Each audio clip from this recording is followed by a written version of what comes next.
It just kind of came out. Yeah, Bobby, I think, is out with his daughter tonight. Good for him.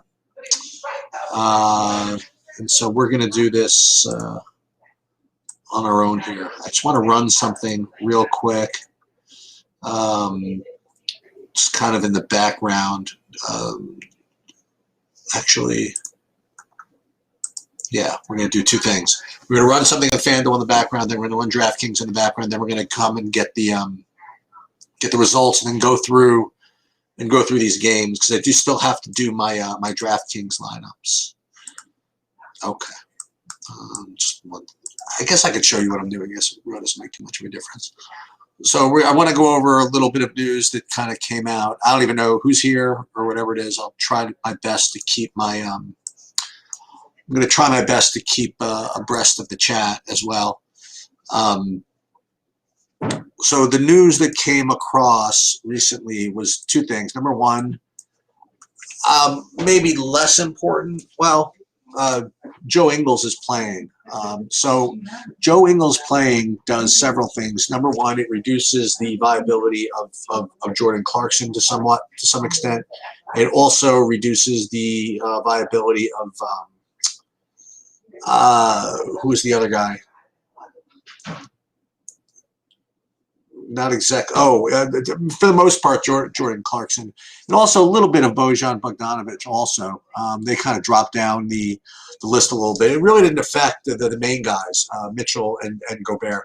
So that's the first thing. But quite honestly, the most important news that came out was this kind of weird tweet regarding Lonzo Ball's minutes. So apparently, I mean, it depends on how you read it, but my interpretation of it is that he might be somewhat limited. I mean, they said that they have a plan for him for the first and third quarter. In the fourth quarter, they have to try to figure it out. So with Lonzo Ball perhaps being limited, he really drops down the list for point guards, and it also boosts the Eric Bledsoe play. And you could also say that it boosts somewhat a couple of other guys. So you could say that it boosts Nicole Alexander-Walker. And the other guy it boosts is Josh Hart. So if, in fact, that is accurate, that, that Lonzo Ball might be limited, then you could certainly boost Josh Hart. So that's essentially what I've done so far at FanDuel. So FanDuel, there's one other change I want to make here in my main lineup, but you'll see I'm going to have first of all, I'm getting a decent amount of Ingles, by the way. I figured if he's playing, I might as well try it. And I'm also getting a decent amount of Josh Hart now with Lonzo being somewhat limited. I'm still taking 15% of Lonzo, but it certainly is not the same amount that I was going to take beforehand. Now what I got to do is I got to find my big lineup because I do want to look through it because I think the big lineup I faded, what's his name? I faded Jokic. So I just want to make sure I'm still okay with that. Yeah, so this main lineup, I faded Jokic and I was basically just kind of, I don't want to say crammed in, but took a lot of other very solid plays instead. And that's just, the way it is. Yeah, so I'm actually going with, there's a couple of different sites that give different minute projections. I'm actually going to come in with Lonzo as less than 30 minutes, Chris. I'm going in with more like 27, 28. I really don't think that, I think that that the Bledsoe play is very solid. And Josh Hart to some degree also, but I really think that the Bledsoe is very solid. So what I'm going to do, since we do have, I don't know if I'm going to take the whole time here, but so this is what I'm going to do. I'm going to go through FanDuel because I did run that already, and we're going to go through position by position and see how it looks. And again, everybody combats things a little differently, so I do things more kind of quantitatively and less feel. And Bobby's a little more feel, so I'm going to go through the way I do it. I'm going to do it by position, and we'll see where it comes out. Whether it's viable to do small forward punting, double punting at small forward, whatever. So, first of all, I start at center just because of the way it goes alphabetically, is that I actually like. I mean, on a point per dollar basis, I feel as though Steven Adams is actually the best play. Now again, but Jokic has so many raw points that um, that fading him completely is might be irresponsible. But my point is that you can play, like if you play three lineups, you can play one Adams, one Jokic, one Gobert. You don't have to play all three with Jokic. I don't think if you don't want to. Power forward, Roby is kinds of stands out. So what I think is probably a good idea is to take Zion with one of these three value guys, whether it be Bazley. Well, Bazley, they're all sort of value. Roby, JaMychal Green, or Bazley. I do see that you're getting a little bit of an ownership discount on JaMychal Green. Cody, I think Ingles, you could, the usual 24, 25 minutes or something with him back. I don't think that he's going to be back and then limited.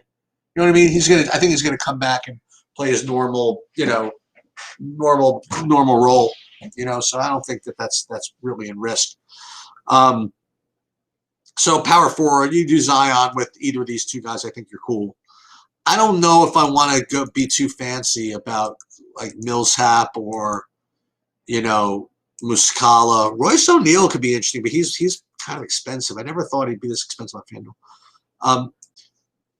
Point guard now with ball kind of dropping in the ranks a little bit.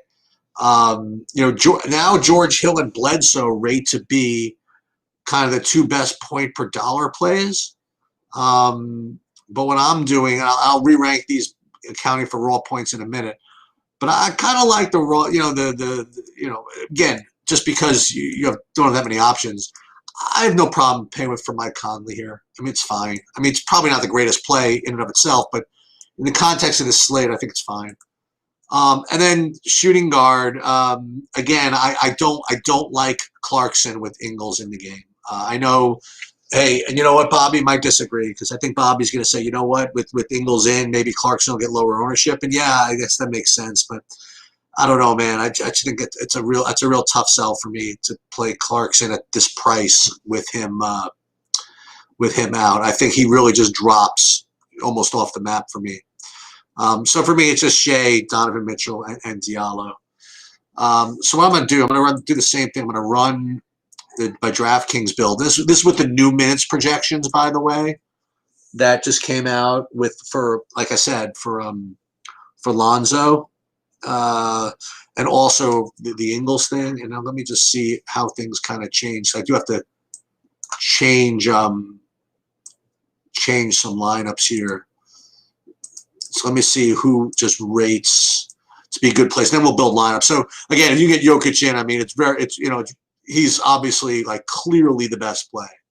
I mean, if you're going to be, see, I don't know if I could do, I mean, I guess Alexander Walker is fine. I missed small forward.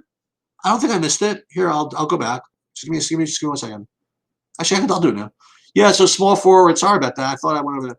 So I think Ingram's like clearly the best play. No, you're right. I didn't go over. I think Ingram's clearly the best play. And then there's just kind of a logjam, right? So between Bojan, Barton, Ingles, and Hart, I think all these are fine. Now, again, I'd be remiss if I didn't remind everybody of kind of Bobby's just kind of really off the board idea of Kenrich Williams. I don't know if he still likes it. I mean, he's not around, but I know that was a real low-owned, kind of innovative low-owned dart throw. I don't have it in me to do it myself. But, again, for those of you who wanted to get his takes, I know that he liked that earlier. I feel as though with the Bledsoe news, with the ball news, with him possibly being limited, I feel as though Josh Hart gets an upgrade here. So the other thing is, I don't know how much I like Bojan also with Ingles in. Bojan's actually, his usage this year has dropped. And I don't know, 25% owned dude. I mean, I don't know, maybe he's a fade. But I think Ingram's tough. I think Ingram's a tough fade here. He and Zion, you want to know the truth. The only reason not to play them together is just for kind of, one does sort of take away from the other in as much as if one guy, scoring, the other guy isn't. But like if that game somehow goes to overtime, you have both of those. I mean, like that crushes. So, yeah, I think you could play them all together. I think you play Bledsoe, Ingram, and Zion together, and you could be totally chilled.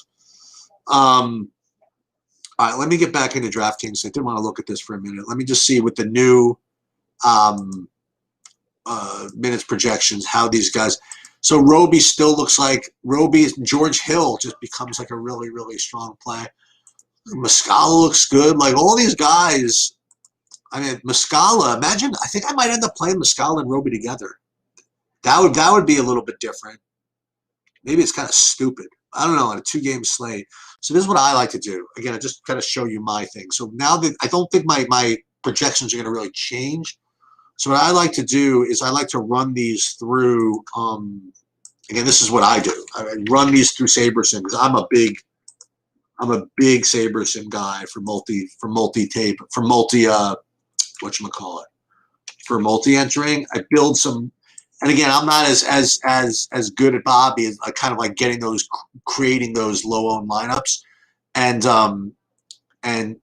I really believe that some of the lineups I get from the SaberSim process, after I do my own work, I put my own ownership projections and my own actual projections in there, and then I let the simulator just kind of simulate like these games, putting a lot of results up there. And what this does, it actually ranks them by a really cool algorithm, which again, I'm working on my own, but I haven't even come close to perfecting it yet, which kind of factors in both projections and ownership and upside. So this one will actually spit out Clarkson a little bit more. So what I like to do is, again, this is just my process. I don't like to question these. I like to just kind of eyeball it and see my ownership, see if anything really stands out as being something stupid I wouldn't want to do, and nothing really stands out. And then what I'll do is I'll fire these, and that's just what I'll do. So let's save these, and then what I'll do is I'll go into I'll go into DraftKings. I'll edit my existing lineups, and then I'll eyeball them again. And then especially paying attention to my bigger buy-ins. Yeah, so here, let's fire this up. These are my existing lineups right here. And then what we'll do, put these off to the side. And then, what's this one? Yeah.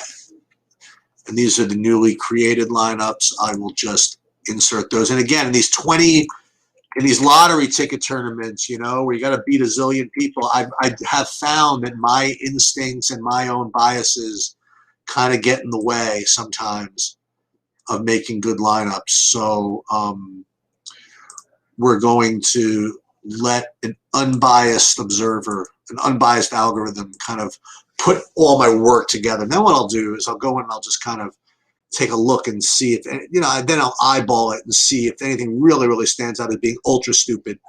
Doesn't seem that way. So then what I'll do is I'll go back into let's go back into what I created there.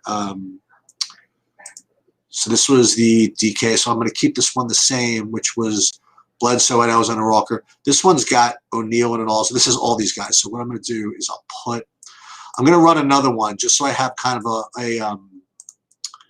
a construct, and I'll set these sliders a little bit differently. I'll set them to 3 max, which is a little less risky, right? That's the best way I could describe it. And then what I'll do is, honestly, this is based on my own projections. And then what I'll do is I'll just kind of put this in, and then I will go in. This is actually pretty good. See, this is kind of neat. The Roby Muscala together, I think it could be that one, because I know a lot of people are doing. I know people are going to just not play them both because usually it doesn't make sense. But in a 2-game slate, you just sometimes have to do things that don't make sense. You know what I mean? You don't really give up that much, but if you can get that, you can get that home somehow. That's really all that you need to do to be different. Now, let me just now double check this.